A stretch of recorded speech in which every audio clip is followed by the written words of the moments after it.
Speed, safety, development experience, fearless concurrency. These are all things that you associate with programs written in Rust. How about some more buzzwords? Words like elegant. Oh, that's a good one. I'm Iaso, and I'm going to share the gory details of how my blog works and why people often mistake it for a static website. Buckle up and kick back, we're going to learn about the internet today. I'm Iaso. You've probably seen my blog on that orange website or that other orange website. I also study philosophy and have been writing a novel. I work at Tailscale as the Archmage of Infrastructure and I do developer relations. My blog is somehow one of the best resources for learning Nix and NixOS. This talk will contain opinions about website design and the like.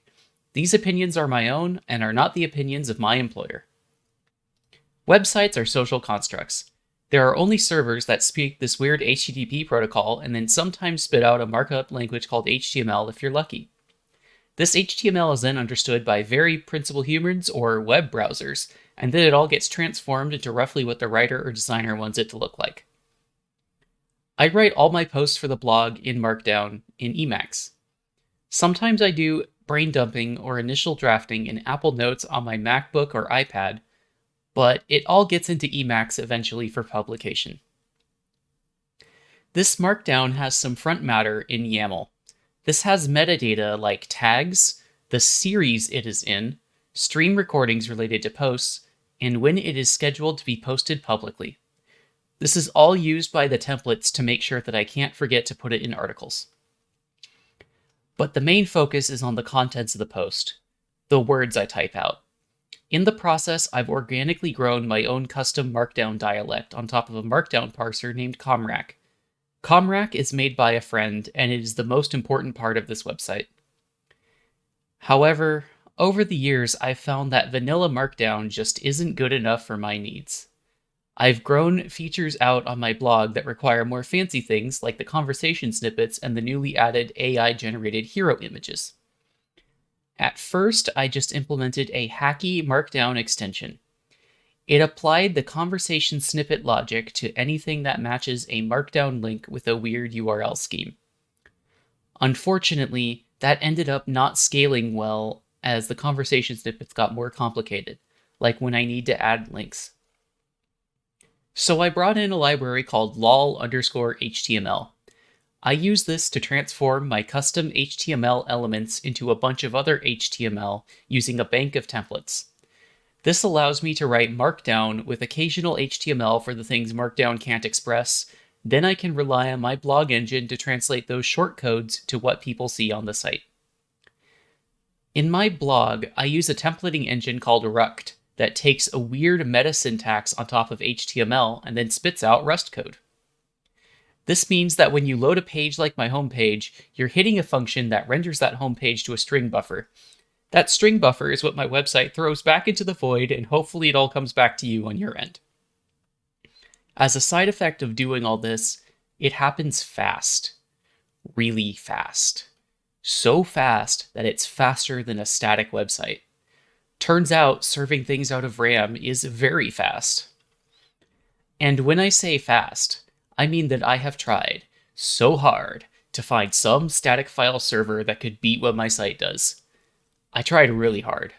I compared my site to Nginx, OpenRuSty, Tengen, Apache, Go Standard Library, Warp in Rust, Axum in Rust, and finally a Go Standard Library HTTP server that had the site data compiled into RAM. None of them were faster, save the precompiled Go binary, which was like 200 megabytes and not viable for my needs.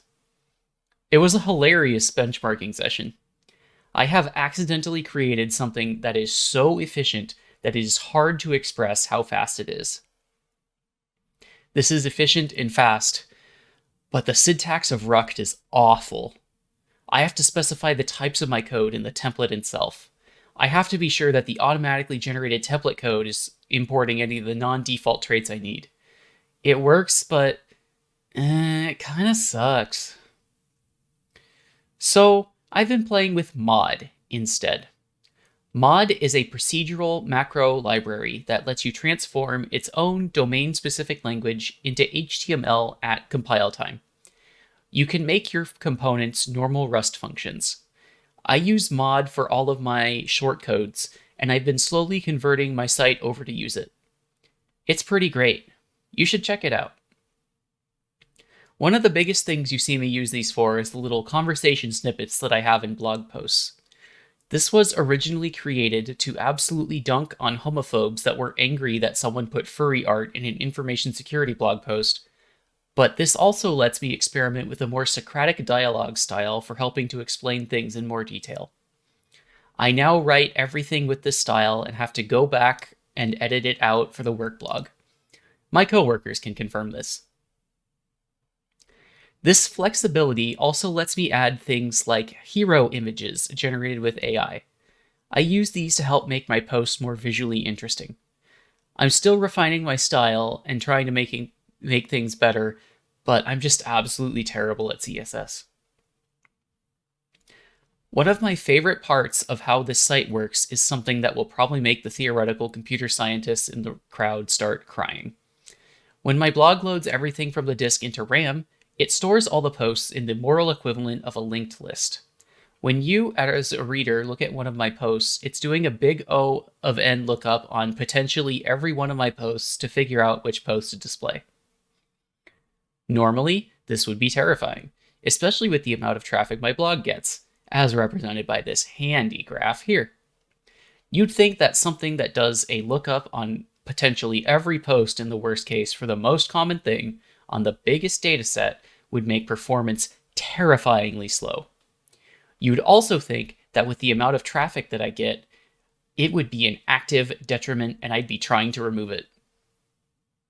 However, this is when I play my trap card. When you look at the analytics, you can see that the most frequently read article is the most recently posted one.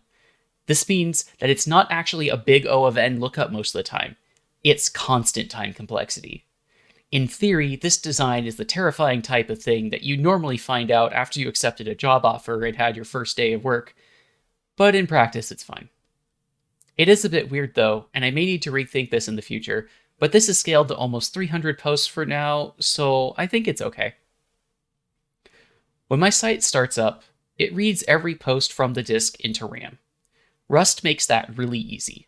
With Tokio, I can schedule a bunch of jobs and then wait for them all to finish. This lets me spread the load out to every CPU core so that the posts can load up to 12 times as fast as they would if everything was done iteratively. Once it's done loading them, it sorts them and then puts them into the list for the blog's data structures. I can do this in one line of Rust and it would be something like 50 lines of Go. Rust allows me to have a lower cognitive complexity because I can just rely on things being taken care of for me instead of having to reinvent the wheel all the time. I think in high-level logic and let the compiler take care of the lower-level details of making it work. It's great.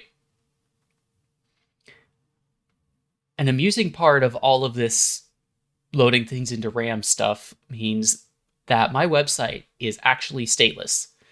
This allows me to move it around to any server I want very easily in case something very bad happens. I can also take all this data in RAM and then transform it into whatever kind of feed I want. I currently support RSS, Atom, and JSON feeds so that you can subscribe to my blog with whatever reader you normally use. JSON feed allows for custom extensions, and I have played with one that gives you some of the extra metadata in my front matter that isn't exposed in JSON feed itself. Normally, this doesn't show much of anything useful. It's where I put things like the Twitch and YouTube links associated with a post, the link to the slides and talk pages, or the name of the blog post series if one exists. I don't know if anyone uses these, but I've been starting to use them for some of my internal pipeline things. I mentioned my website was stateless, right? Turns out that's not totally the case. It's mostly stateless, sure, but it also has a stateful component that organically grew to meet my needs. This stateful component sort of started out as a personal API for other things. I named it me after the Tokipona word for me. I use this daily to track some personal things, but it became really useful once I found the indie web concept of Posse. Publish on your site, syndicate elsewhere. This concept allows me to post things on my blog and then have something else take over to announce those posts on Twitter and Mastodon with messages like this. Everything is automated. I don't have to lift a finger. Except for Patreon. Patreon's API doesn't allow you to generate posts, and sometimes I can forget to link the post to my patrons. I'm trying to get better about this, but I would really love to just hand this over to a machine and stop having to care about it.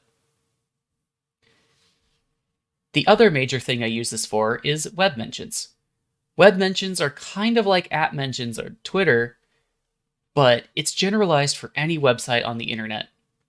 It's another indie web protocol that a surprising number of websites support, along with bridges for things like Twitter and Mastodon. Me receives and stores all of the web mentions I get. When my site starts up, it reaches out to me and gets a list of web mentions for every post it loads into memory. This means that there's potentially some delay from you sending the web mention to it showing up on my blog, but in practice that's okay. I would like it to be faster, but that would mean having to move the web mentions database into my main blog app, and I don't know if I'm ready to do that or not, because it would make moving my website around a lot more complicated. So, I mentioned on my blog before that I host everything on one big NixOS server now. This means that I would be able to store things on that server fairly durably, but I also have mentioned that my site is stateless and it farms out its state to a stateful microservice. You may be wondering something like, why would you do that to yourself? I have a good reason for it, but in order to explain why, I want to take a moment to trace over the history of my website's hosting. Heroku's free tier was one of the things I used to break into tech. When I started my job in Mountain View and got my former domain name, I was likely using Heroku to host that website. I don't have notes from back then. I'm going off of my gut feeling and some projects that I have on GitHub. At that point, my website was a showcase of my ability to write things using a web framework called Lapis. You can think of it as Rails for Lua built into the side of Nginx. This variant of my website was in use for a few years until I rewrote it in late 2016. A huge part of how that website worked was that it parsed the markdown for each post every time the page loaded. This let me edit and test things very quickly, which made writing posts and previewing them in real time possible. I didn't fix this before my first article got to the front page of Hacker News, which meant that my website was a bit slow. But it did survive the load. Barely. After that, I set up a cache server named OlegDB. OlegDB is a key value store written in C by some friends, and it is a joke about mayonnaise that has been taken way too far. I used OlegDB in my website to cache the rendered HTML for each markdown post. When you loaded a page, it made another request to the OlegDB server to grab the contents from the cache. This was faster than parsing the markdown on every page load, and it ended up being the thing that made my site survive the wrath of Hacker News. Some time after my site was deployed on Heroku, I moved it over to a server running Doku. Doku is a self-hostable Heroku clone that lets you run a Heroku-like environment with Docker on a server you own and operate. I've used Doku for years since, and for a very long time it was the first thing I reached to when trying to deploy anything to the cloud. It's got templates for spinning up basically any database you could think of at the time, and it was trivial to just spin up infra when I want to experiment and kill it off when I was done. No additional cost required. I was very price sensitive back then. Being able to host many apps on the same $5 per month server was a huge advantage compared to hosting one app on one $5 per month Heroku app. I've also been a member of the Go community Slack since it was founded. Time and time again, helping people with Go, I had seen people wanting an example of a web application that used the Go standard library as its framework, and there was no really good example for it. I had also really reached a performance optimization point where I didn't know how to make my site on Lapis run faster, so I kind of got nerd sniped and decided to rewrite my site in Go. The first iteration used a Go backend with PureScript and React on the front end. This worked for some time, but after I realized that my target audience uses weird browsers that don't support JavaScript sometimes, I removed the client-side rendering entirely, and I had the server spit out HTML to the client like a traditional website. This allowed me to survive Hacker News hugs of death gracefully, and is why I started putting everything into RAM in the first place. The Go port of my website handled the load like a champ. This is also when I started putting everything into one giant linked list. It was so much faster than using a cache server, but the main downside was that it made the site slower to start up. At the time, it wasn't a practical issue. I admit, my blog is an exceptional use case. My website gets a lot more traffic than you could possibly imagine. It usually gets more than 100 gigabytes per month.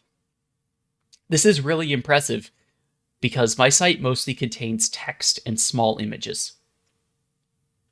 When my articles get popular, they get very popular, very fast, and then that starts people looking at other pages on my website. I have really unique performance requirements. The number on the slide is the number of times I've been on the front page of news aggregators or have made other posts that have gone viral.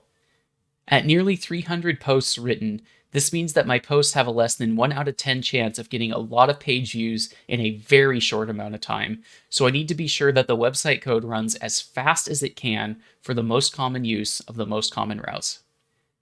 At one point, my blog was starting to get loaded enough that it started to make my Docu server fall over.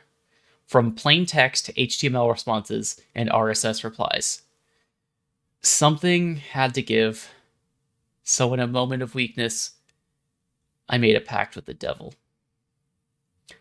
I put my blog on Kubernetes as a part of me learning how to use Kubernetes for work.